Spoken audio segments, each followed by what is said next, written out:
Hello, listeners. This is episode 69 of Art Talk, and today I have Margaret Sloan as my guest in Art Talk. Margaret is a painter who has, as she once told me, a love relationship with watercolor. She's a painter who paints nature, and with that, brings nature back into your home to create a form of calm and reconnection. Welcome, Margaret, or Maggie, I see in your screen. I'm Hi, so Karen. Yeah. happy. Yeah, I'm so happy to have you as my guest. Well, I'm really excited to be here. Maggie's the nickname, but Maggie is the that's good. nickname. Okay, Yeah. so I call you Maggie.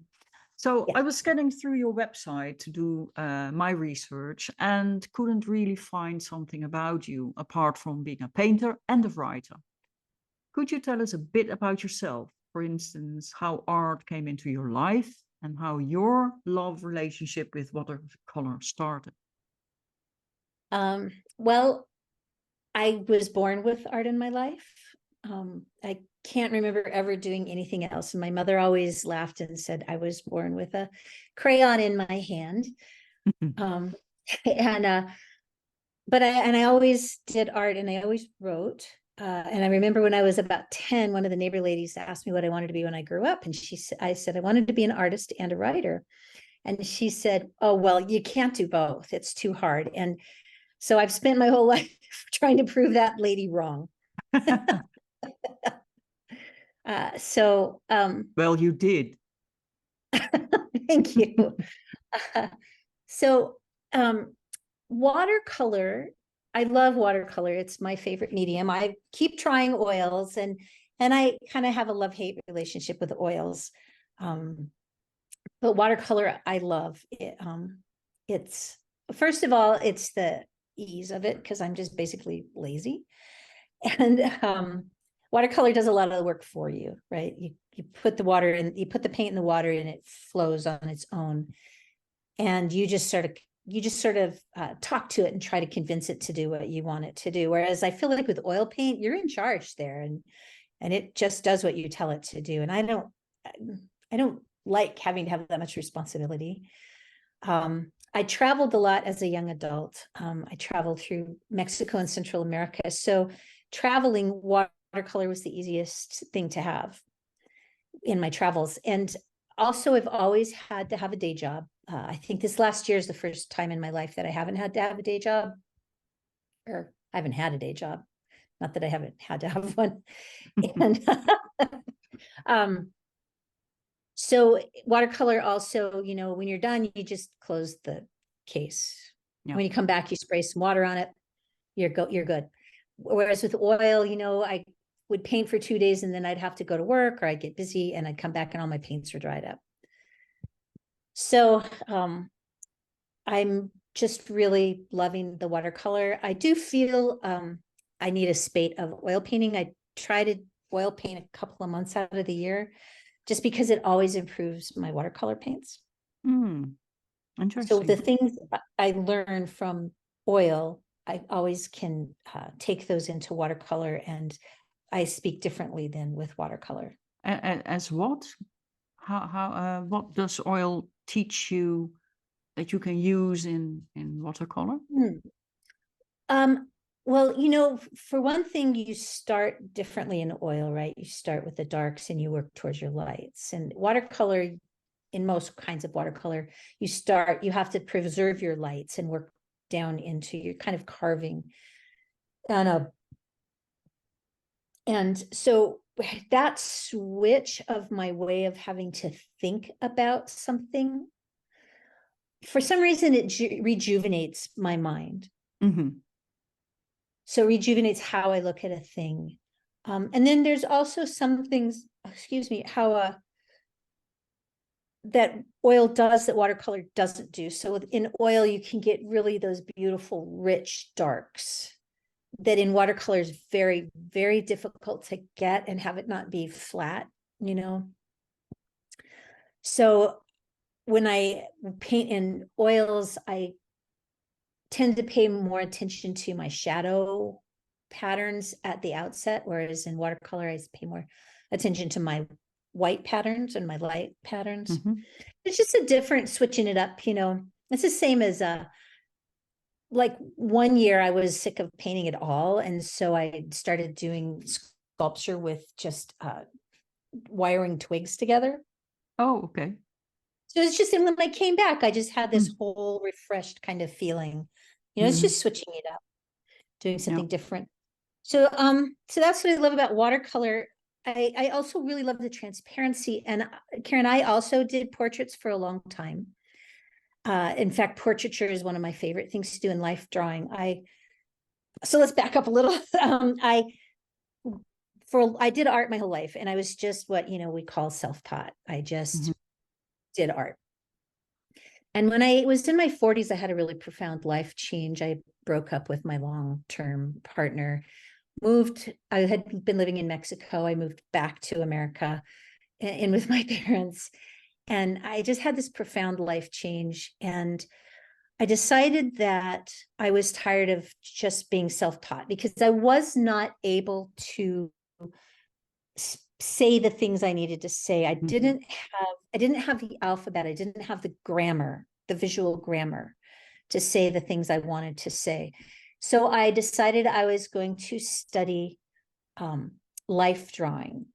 And the reason I chose life drawing was because there was one day I was in this little beach town in Mexico, gorgeous little beach town. And there were these three women, a mother and her two daughters, and they were sitting on a bench on the malecon and with the light and the waves. And it was it touched me so deeply. And I couldn't put it on paper. I couldn't put that image Mm. on paper because I did not have the language to do that. Yeah. So I started studying. So when I came back to America, I decided I really wanted to gain that language. So I started studying at the Oakland School of Classical Realism. And it was an hour and a half drive for me to get there twice a month. And it was all day Saturday. And then I also would go on other days, they would have just a long pose. And it was classical Mhm. drawing. And I did that for 5 years with a beautiful teacher named Rob Anderson, who's left us now. But when I paint, I still hear him. I still hear his Yeah, yeah, voice yeah. in my That ear. you that sticks with you, right? Yeah, That's yeah. beautiful. Yeah. I still hear him. And I hear him saying, "Is that really what you see?" Yeah. I recognize that. Yeah, yeah, yeah, yeah, yeah, yeah, yeah. Yes, because I taught portraiture for a while, and I tell my students, like, your brain lies to you. It tells Mhm. you what Yeah. it wants the easiest thing. You have to train your eye to override your brain Yeah.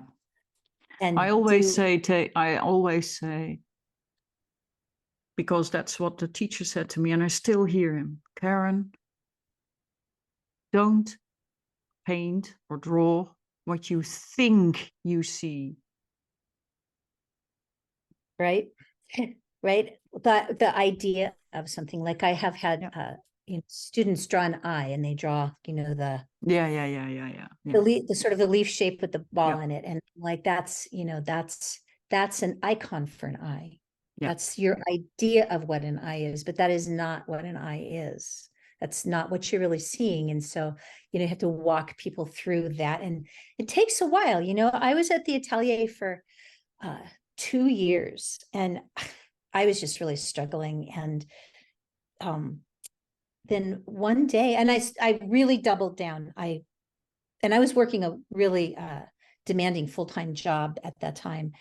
And I doubled down on the life drawing, though. And in all my spare hours, I would go to any life drawing, any kind of open pose. I would take classes, aside from the atelier. I was always at the atelier, but I would take classes during the week and after work. And then finally one day, my teacher turned to me and said, "What happened to you? Who are you?" Like, all of a sudden, like, it clicked.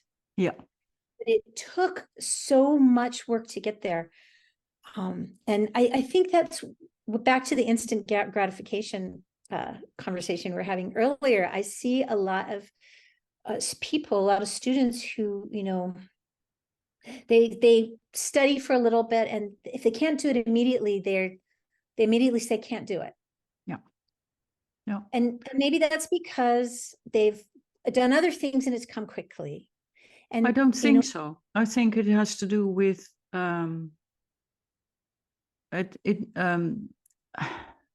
there are things that they can use that makes it easier, so you don't have to do the work, like using a projector or whatever and copy, trace. They trace it, and right. there you have a problem because you do not learn anything. And 9 out of 10 times I see it immediately, and they're flat. There's no depth in it. It's not. So, for instance, I get the question, how do you make your portraits pop off the canvas? Yeah, because I know what I do. You And have that three-dimensional yeah, form built into your yeah, head. You've built yeah, that in there. So even though if you're yeah, working from a 2D thing, you know how the nose is exactly. constructed, or Yeah, the ball of yeah, the muzzle, right? yeah. Yeah. But And I that, but see it. I see the nose. I see that bone that is small, and the holes. And I know this is soft. cartilage You thing, think, that little ball there, and yeah. and I know that this is coming at the beginning of the eyes, where the tears can go, and the mouth in the middle of the eye. Those proportions and the lines, the directions, I see that. I don't have to put it there. I see it. Yeah. And Yeah. that is why you need all those hours that you say you have to put in. Yes, you have to. I mean, there's some people that it's, native in their brains. But I think for most of us, we have to work at it. We have to learn it. And, art is not easy. I mean, it's fun for some people. I wouldn't say it's fun for me. Like if I want to, it's not relaxing. People say, oh, art is relaxing. And I'm like, if I want to relax, I'm going to go watch Netflix. I'm going to consume a thing. Yeah. But that said, one of the things I find when I'm doing life drawing or any kind of drawing is that once I don't want to say overcome the struggle, once I've struggled, there's a change that happens in my brain. And maybe that's what people are talking about. There's a change that happens in my brain that makes me much more calm. And I guess I would say my brain is really noisy. I have a lot of noise in my brain. And but when I'm life drawing, that noise dies down. And I can tell you why. Because Okay. then you are you're mainly using your right hemisphere. It's the left one who's always nagging.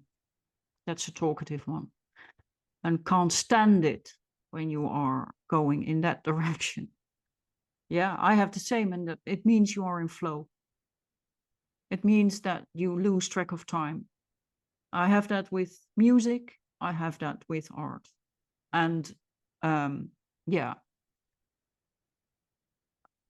I obviously also had to put in a certain amount of hours, but I know that when I'm focused and start seeing instead of thinking what I see, I can do things pretty quick. But you need to be in that state.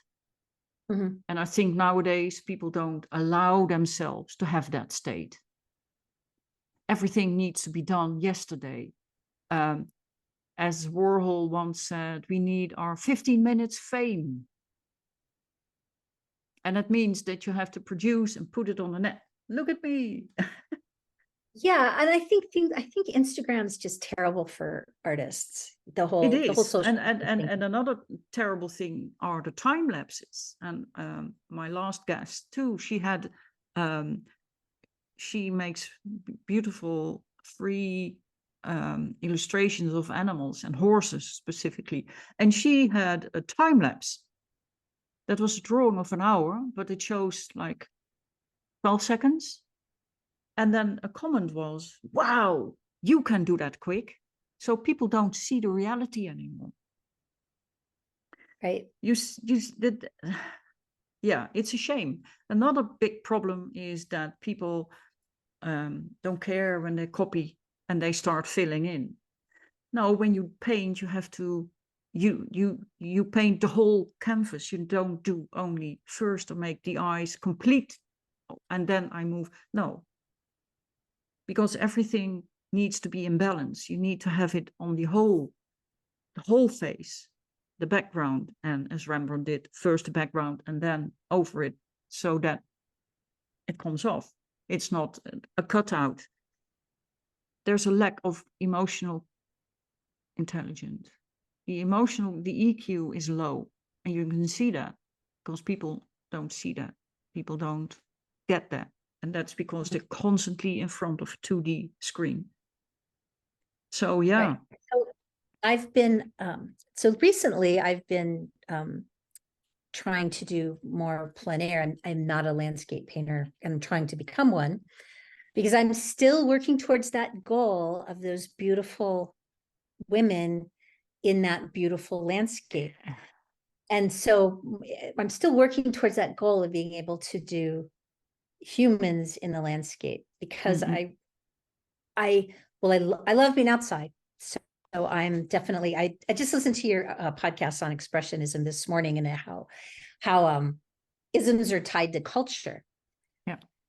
And so I was thinking about my ism, whatever ism is going to come out of our time.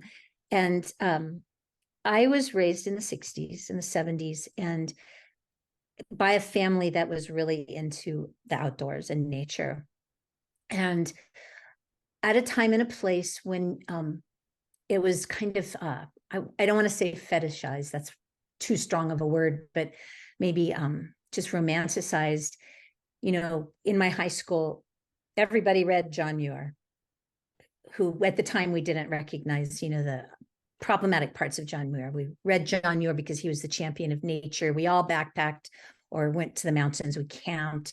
And so I was raised that way. So that's my cultural background is nature. And now we're living in a time when, you know, it's really endangered. It's really threatened. It's really fragile now.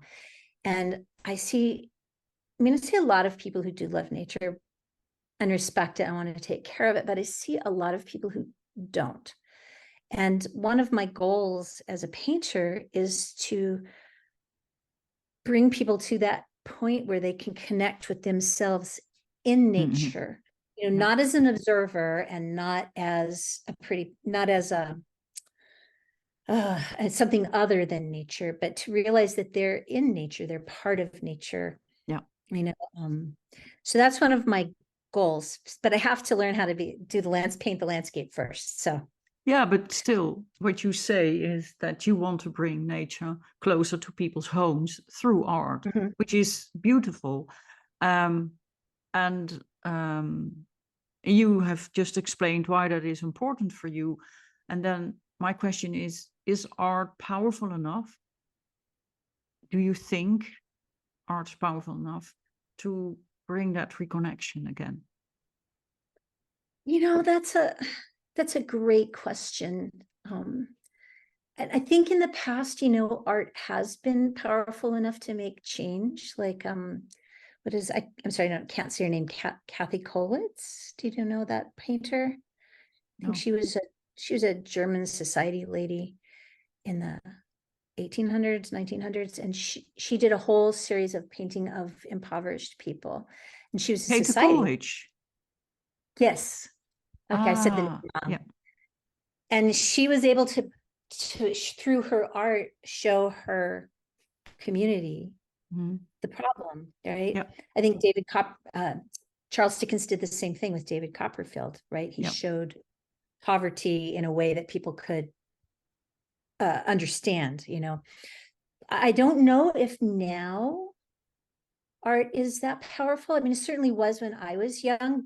I don't know if you remember the post, if they had the poster there in Europe, very popular here of there's this city, and then it shows a river coming out of the city and this beautiful landscape, it's flowing into, and there's just garbage everywhere.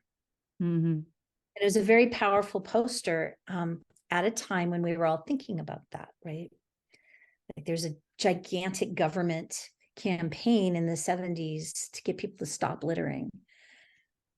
And that art played into that. So I don't know. All I can know is that if you help one person make that connection, Yeah. so there's an artist and he's a nature journalist and a naturalist named John Muir Laws. He's contemporary, and he's been championing the nature journal movement. I don't know if you know what that is. No. So that is basically you go outside and you notice what's around you, and you kind of keep a log. It's sort of based on a scientific journal, but Oh, okay.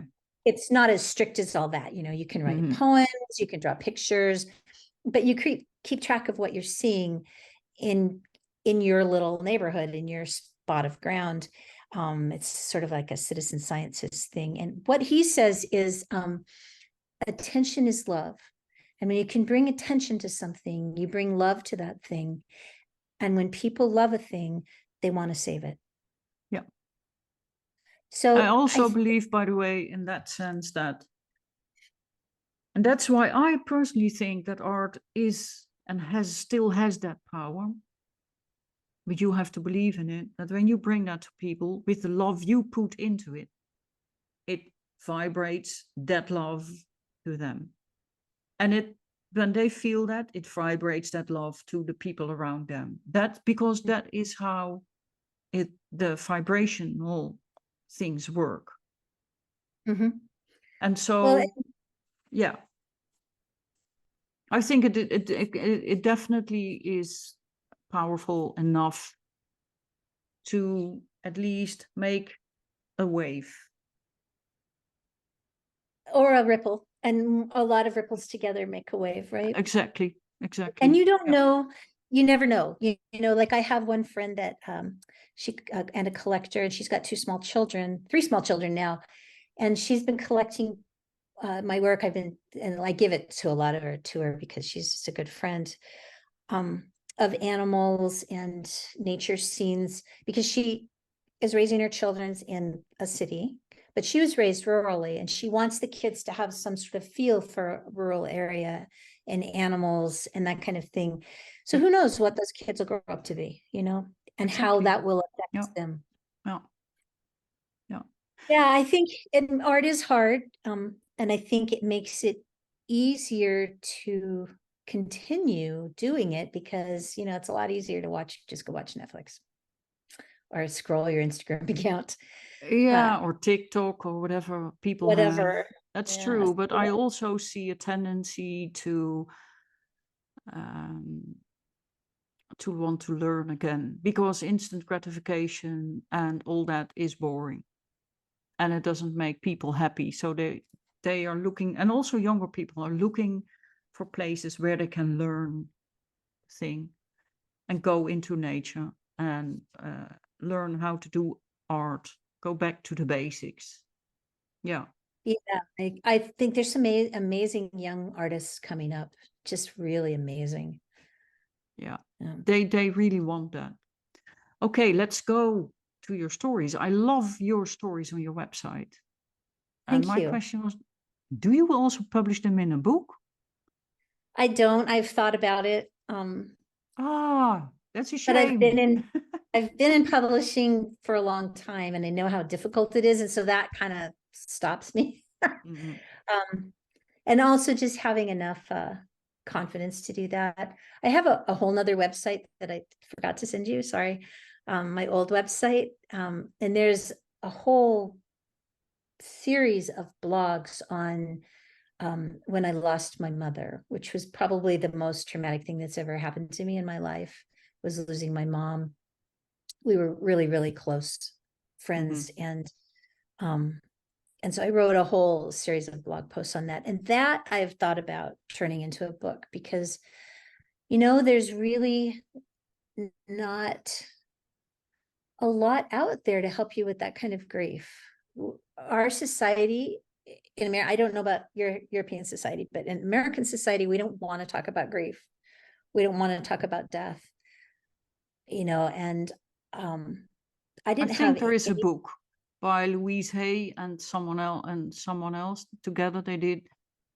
You Can Heal Your Heart. There's beginning to be more, and there's another. There's a lady on Instagram who has an account, and she has a whole writing about death journal class that she offers, which a friend of mine turned me on to that. I didn't take the class, I just wrote about it. But you're such a good writer. Thank you.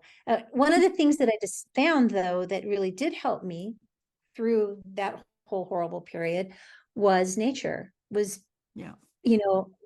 my mom's connection with nature, and that gift that she gave me. And one of the things I tell all my young ones now, my stepkids and my nieces, is and any young kid, anybody actually that I meet, is anytime you're upset or disturbed, go outside. Get outside. And I know it's not a panacea, and I know maybe it is a panacea. It's not. It's one deck in your it's one card in your deck of sorry, I'm losing the train of thought. It's one small piece in your healthy regime. Go outside and touch the ground. Yeah. Just touch the ground. And when my mom died, and I couldn't paint for a year, actually. I couldn't do any art for a year, except for I could write. I went outside and would just lay down. I have this big old oak tree outside of my house, and I would just lay down in the dirt or the mud, whatever, literally lay down in it and cover myself with the leaves and the dirt and cry. But touching the earth really helps me. And that's the kind of what I try to tell all my young ones now. Yeah, I think it is important. It is a form of grounding, isn't it? Yeah. Yeah. Literally. No, but the grounding is very important. Walking on your bare feet on the grass is important. Well, and isn't that why a lot of and that's why a lot of people love gardening, right? They just have to get their hands in the dirt. Yeah. But I loved, by the way, your coyote story. That's so lovely. This idea also, you write about new pronouns, and to see animals as beings and not things by saying it. It is so like, okay, it's a thing. So, but why he and not he or she or her? Well, that's from a book called Braiding Sweetgrass by Robin Wall Kimmerer, which I really recommend to everyone. It kind of changed how I looked at the world, and I know this is hyperbolic, but it's almost become like my scripture now. And she's she's an Eastern Native American. I can't remember the tribe she's at. Anishinaabe, I think. And ki is an Anishinaabe word that means being, basically. And so that's her idea of the language of animacy, that when we use the term it for something, we're reducing it to a thing. Yeah. And if you use and when you're talking about an animal, like that coyote, I didn't know if it was a male or a female. It was just a beautiful animal that happened to be stalking me. Yeah, it's so, yeah. So I couldn't gender it, right? I didn't know what it was, but ki, which means a being, gives it its own agency. It's just like when you when you use pronouns about, you know, if you use he or she or they, or what you Yeah. want to use, how somebody wants to be referred as. And of course, they can't tell us how they want to be referred as. They probably Yeah. don't want even talking about them at all. But her idea of animacy extends beyond mammals, Mhm. you know, trees, plants and flowers and rocks, like rivers. Rob McFarlane, who's a nature writer in the UK, just wrote a book about rivers. I haven't read it yet, but about Are Rivers Alive? Oh, that's good. I want Yeah. to have that because I have seen that was an epiphany for me, and I knew it, and I saw and I felt it. It was on the BBC on the iPlayer, and it was called Rivers. It was a story told, music played, and you could see how we have cultivated the rivers. But what I could see is the rivers are the same as the veins in our body. We are nature. We are all one. And that feeling was so profound when I saw that documentary. I can't even describe it, but it was so obvious that all the blocks we put in the rivers so that they lead to another way. We do that in our own body by eating all the rubbish. You create in the earth a heart attack. We create in our body a heart attack. And I had like, wow. So that's the idea behind the language of animacy, though, is Yeah. that everything is animate, everything. Yeah. And when you stop calling things it, you stop othering them, then then you have a different relationship with them. You know, it's Yeah. it's the same idea that we don't give any credence or respect to the idea that, you know, a cow might have a culture, but herds of cows, they do have their own little cow culture, you know. Yeah, they have. Because that makes it easier for us to kill Yeah. them and eat them. Well, I think that's the whole problem. It is ignoring the fact that it are our siblings. Because if you do that, you are kind of eating your siblings, which is appalling when you think about it. Because we are human animals. Yep. I don't know if I think so much as siblings, but I think of them as I'm eating a sentient being. Is it sentient? And what does sentient mean? Are they self-aware? And you know, so I understand that the Native Americans, like I'm not Native American, other than far back in distance past, some relative, but my understanding from talking to them and reading about them is that, you know, when they do eat an animal, or they even in California, I'm in California, they gather not walnuts, acorns. Mm-hmm. They thank the trees, they thank the animal. There's a respect that, you know, when you go to the grocery store and you buy a pound of meat, doesn't happen. No. Right? You just buying a pound of meat. But that's the whole difficulty, isn't it? What we have. I mean, all meat, and I'm a vegan, so I don't eat meat, but all meat people buy in the grocery store is dead, and it is rotten even. And people, you eat meat differently when you kill the chicken yourself, or the rabbit, or the cow, or whatever. And we are so far away from that. That's true. Now I'm not a vegan or a vegetarian. I'm an obligate carnivore because my body doesn't do well. I've tried and tried and tried, and my body just doesn't do well without meat at least once a week. But we had tried to we found one farmer that is local. Mm-hmm. and he raises his pigs. They're pasture raised, they're hand slaughtered, they're not factory slaughtered. And I have to tell you, that food is not dead. It is amazing. Yeah. It's entirely different than what's my one of my stepdaughter's friends is a high-end chef, and he calls it commodity meat. It's not commodity meat. Yeah. Yeah. Yeah, it's totally different thing. So, I wish that I wish it were easier to support small farms like that, but it's hard to find them. And then, of course, there's, the price point, because it's much more expensive than just buying grocery store meat. Yeah. And I think that is also the problem,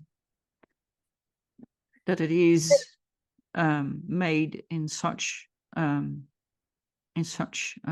amounts that it becomes cheap. And so animals suddenly are not respected as animals anymore, but they are a product. Like we have at one point made people a product, and so we could sell them. And yeah. So, and I think when you write that story about that coyote, it is so, that particular story really spoke to me, because you're standing there and Key is looking at you, and it's like, yeah, I could be he could attack me or eat. Maybe he wants to eat me, but I don't know. And just, well, you stand there and pray a lot. I think about that a lot when I'm out painting. We have bears. I have seen so many bears where I live. I mean, one dragged a bag of garbage into my yard last summer. And we've got mountain lions. Coyotes have been attacking people, not here, but in other places. So yeah, we're definitely prey. We definitely are part of nature in that way, that they view us as prey. I mean, even organisms that we can't see view us as a food source, right? Yeah, just as much as we see and have other things in nature that are a food source. Yeah, but I think that when you're painting outside, you have something over you that is calming. It's a vibe that they feel. It's an energy that animals feel. So you're not a threat. Well, I hope so. Well, they see me as a if threat, not, or they had already eaten you. So no, actually, more painting outside, I'm more worried about people, but I still do think about that, and I just hope that if I'm going to get eaten, I get eaten by a mountain lion, not a bear. So, oh, okay. mountain lions kill you instantly, and bears don't. So, oh, okay. Well, yeah, so it's an interesting. It's really, it's still pretty wild where I live. I mean, it's built up, but I'm on the edge of a national forest, so it's still pretty wild. And I really like that. And as a kid, I never thought about that kind of stuff. It's just been as an old woman now I think about that. you're not old, come on.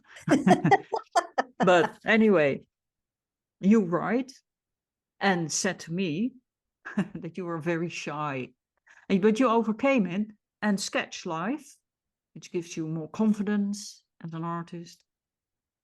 You do Instagram videos, and you're here with me now. So I know there's way more artists, and I asked them to come with me here, and they are shy or they hesitate to talk about their work. What tips can you give them to overcome that fear? Well, in terms of sketching in public, because I know that's a big fear that a lot of people have, is first of all to realize that when people see you sketching in public, they're not thinking, they're not sneering. They're going, oh, that is so cool. That is so cool, So if you don't think your work is up to snuff, they don't care. They just think you're doing it.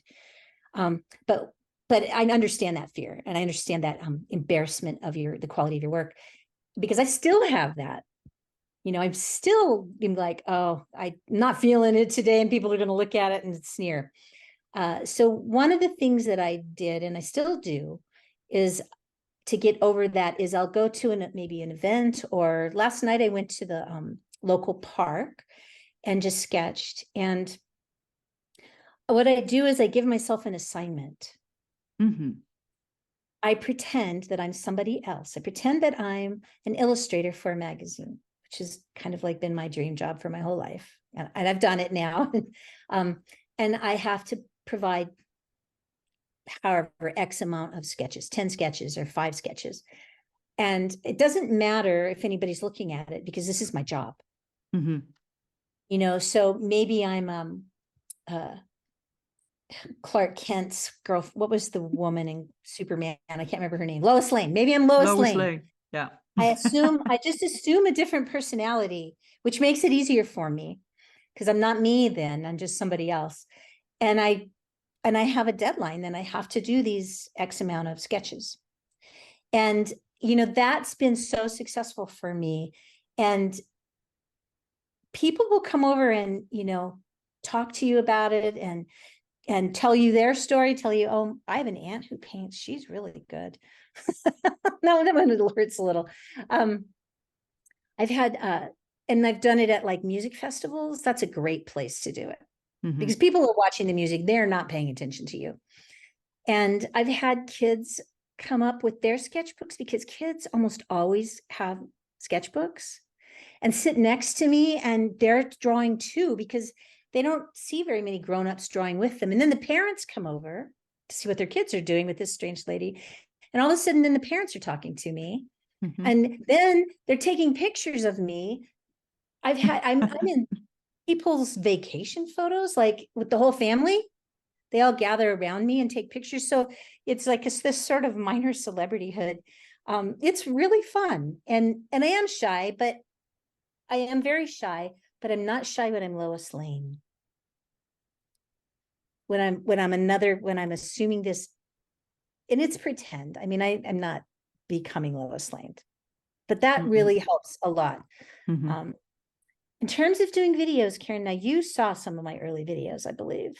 Yeah. And they were pretty wretched. No, it doesn't matter. You did them. I did them. That is the point. That's the key. And so I just did a lot of videos, and I didn't even show anybody. I just, every morning I would do a video and just talk about anything, just something. And because when I first started, I didn't even really know what I looked like on camera, because I've always felt shy in front of the camera. And, most people are wretched photographers. And so the pictures of you look awful. So you have this image of yourself in these really bad photographs. That's not really how you look. So I had to learn how to look on camera. And I also had to learn how I had a lot of sort of facial tics that I didn't realize that I had. And I had to learn how to control those. In fact, I was on a Zoom call one time, and this lady said to me, emailed me, and she said, every time I talk, you roll your eyes and make a face. And I was like, I don't realize I'm doing that. And I wasn't doing it for her, because I was actually quite interested in what she had to say. It was like, I didn't know what I looked like on camera. So being on camera and all this Zoom stuff and making videos has actually really helped me learn how to sort of control my facial responses that I didn't know that I was doing. And so that the tip is you just have to do it. You just do it. And, in that case, you could give yourself a time frame, but you could not. You could just say, I'm just going to do this for a month. Every day, I'm just going to talk to my phone for 10 minutes or 2 minutes. And then watch it and say what you like and don't like. And but I also do a lot of research. I research, which means I get to watch a lot of videos. So, I watch people that I want to be like, there's a couple of YouTubers that I love that I watch. There's a Polish woman who's a travel vlogger named Eva Zubek, and she does a beautiful job of being on camera. So I kind of watch that. It's a study. It's learning, just like anything else. Just like we were talking about learning skills for artwork, you have to learn those skills to be on video. So it's fun, and now I do it. I just started feeling more comfortable, and I've been doing more videos, just talking about stuff. I don't dance on camera, and I don't No, I don't do all these weird things either. Oh, Lord, I'm 64 years old. Nobody wants to see that. Yeah, but even if they want to see that, I don't feel like it anyway. No.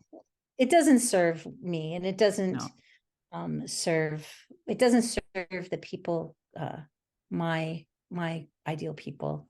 No. And I think you're doing really good, and you're here. I remember that you were kind of hesitated to. Are you sure? Yeah, I'm sure. Yeah. Well, I'm not anybody special or famous. I'm just Yeah, but who is? And what does that say? Yeah, It's I just guess fun. so. You talk about art, and that's the fun of this. Yeah. Yeah. Well, I think it's really beneficial to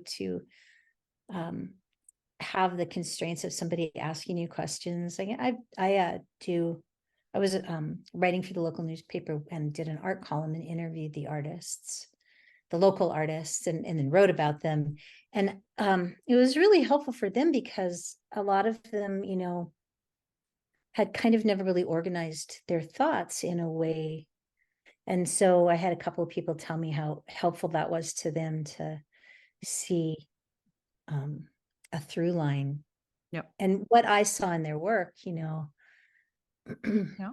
Well, and that's what I do. I give you questions up front, which is only a guideline, but then you know what we're going to do. There's no surprise. Right, those were great. And I am always over prepared. So I wrote a dissertation for the questions.